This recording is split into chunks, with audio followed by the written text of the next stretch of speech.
Do našeho mesta zavítal štvrtok 24. februára minister zahraničných vecí Mikuláš Dzurinda. Prvou zastávkou bolo gymnázium v Čadci. Na tejto škole pán minister Dzurinda nebol po prvýkrát.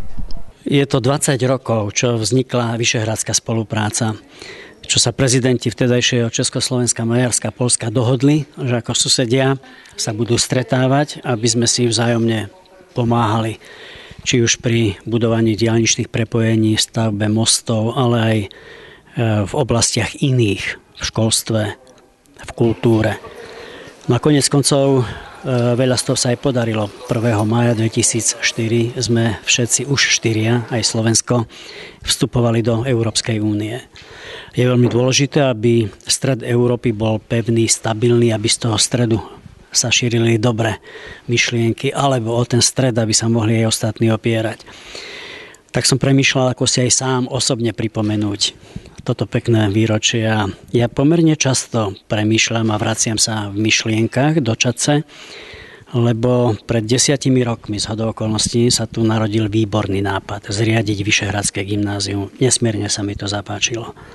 A aj som sa usiloval, aby tá myšlienka sa stala skutočnosťou. No ona sa skutočnosťou veľmi rýchlo stala.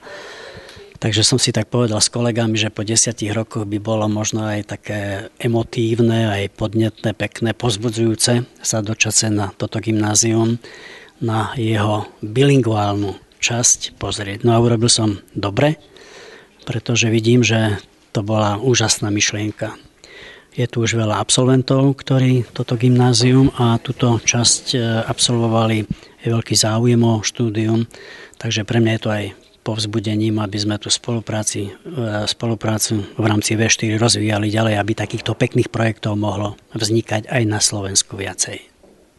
Na počiatky bilingválnej sekcie si spomína aj riaditeľka gymnázia Anna Čerchlová. Našu školu navštívil už v časoch, keď sme začali pracovať na projekte Gymnázium bilingválne Vyšehradskej štvorky a nad týmto projektom si pán minister vtedy zobral záštitu, za čo sme mu veľmi vďační, pretože táto záštita nám pomohla v mnohých oblastiach, keď napríklad len spomeniem získavanie grantov z Vyšehradského fondu. Gymnázium v Čadci navštívil pán minister z príležitosti 20. výročia vzniku zoskupenia Vyšehradskej štvorky, z ktorého škola čerpá granty a na ktorej študujú študenti z uvedeného zoskupenia. O tom, že škola spĺňa odborné kritériá, svedčí udelenie certifikátov od renomovaných autorít. Tak prvým certifikátom bol certifikát Európska značka 2005. Je to certifikát, ktorý udeľuje Európska komisia pre inovačné metódy v jazykovom vzdelávaní a je to ocenenie kvality vzdelávania. Bolo to hneď po niekoľkých rokoch otvorenia tejto sekcie. Najnovším certifikátom je certifikát Európsky učiteľ jazykov roka 2010, ktorý dostala naša vyučujúca biológie chémie v anglickom jazyku ako jediná na Slovensku v minulom roku. Veľmi si toto ocenenie ceníme. Študenti sa zúčastnili besedy s ministrom na témy V4 funkcie ministra zahraničných vecí ako takej a aktuálne svetové dianie. Študenti prekvapili ministra svojou informovanosťou a zbehlosťou. Minister ocenil úroveň študentov aj vyučujúcich a zdôraznil potrebu ovládania cudzieho jazyka z dôvodu uplatnenia sa uchádzačov v pracovnom procese pri výbere povolania. Pýtali sa ma, diskutovali sme o vývoji v Severnej Afrike.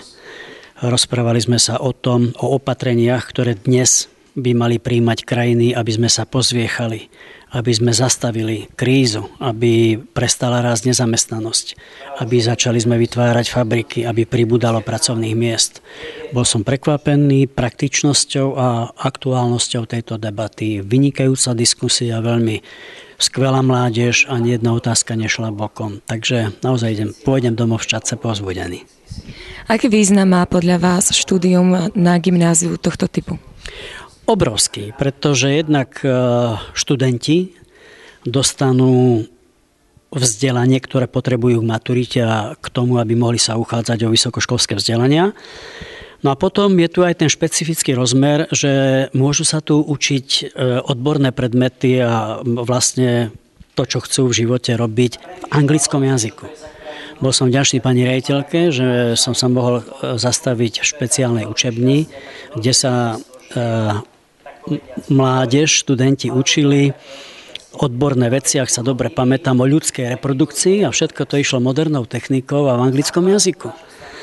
Bol som skoro šokovaný, aké to bolo impresívne. Takže som pochopil, prečo pani doktorka Zemiaková dostala fantastickú cenu tohoto roku ako najlepšia učiteľka angličtiny na Slovensku. Veľmi, veľmi rýchlo a na krátkom priestore som pochopil, prečo to ocenenie dostala. A s angličtinou sa dnes Kysučania a Slováci pretlčú po celom svete. S dobrou angličtinou to je obrovská devíza. Celkom kvalitná beseda, som rád, že som sa stretol osobne s pánom ministrom. Ja som absolventom tejto školy, nie som priamo študentom a obohatilo to moje dnešný deň. Aká problematika ťa najviac zaujala?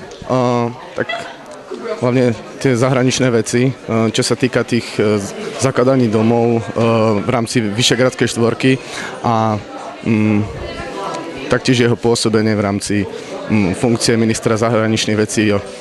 Tak najviac ma zaujali také postoje pána ministra, naozaj hovoril k veci a neviem, celkovo som mal z tejto besedy taký dobrý dojem. Samozrejme, niekedy nesúhlasím s jeho názormi, ale niektoré názory jeho ma aj prekvapili, aj sa mi páčili. Ďalším bodom programu ministra Dzurindu bola návšteva Mestského úradu, na pôde ktorého sa stretol s primátorom Čadce Milanom Gurom. Primátor je v každom meste gazdom svojho mesta a keď človek príde na návštevu mesta, tak sa zdá, aj patrí navštíviť jeho správcu. Pán primátor Gura je mne veľmi, veľmi dobre známy dlhé roky a tak som sa zaujímal, aké má plány, ale aj som sa zaujímal o to, či je, prípadne kde pri týchto plánoch je možné mu pomôcť. Tie informácie som získal, odídem lepšie informovaný, ako som prišiel. Je mi úplne jasné, že poprvé to mesto zdedil v nie najlepšej ekonomickej situácii, ale po druhé vie, čo s tým. Má jasné 3 priority: stabilizovať verejné financie, nielen tak, aby bolo na výplaty ľudí, čo tu robia, ale aby bolo na rozvoj. Po druhé je mi úplne jasné, že prioritou číslo 1 pre ňoho je obchvat mesta v rámci diaľničného prepojenia. No a rovnako dobre mi padlo, keď som sa oboznámil s tým, aké konkrétne plány má on, ale aj mestskí poslanci v tom slova zmysle, aby pribudlo roboty, aby vznikol priemyselný park a aby trafili aj firmy do toho priemyselného parku. A práve tu vidím aj svoje isté možnosti, pretože keď vedela trafiť do tepličky pri Žiline Hyundai Kia, tak si myslím, že keď spojíme sily, vláda, mesto, tak dokáže trafiť zahraničný investor aj do Čadce. Je tu tradícia automobilovej výroby, je tu tradícia strojárenskej výroby, je tu ľudská kapacita, no tak budem zo všetkých síl pánovi primátorovi Gurovi pomáhať, aby park bol dokončený a aby sme tu dostali investora. Padli už aj nejaké mená, padli otázky, či som ochotný s tými ľuďmi aj rokovať. Samozrejme, že veľmi rád urobím všetko preto, aby tie hlavné priority, ktoré si stanovil pán primátor, aby sa naplňali. Samozrejme, tých priorít má aj viac.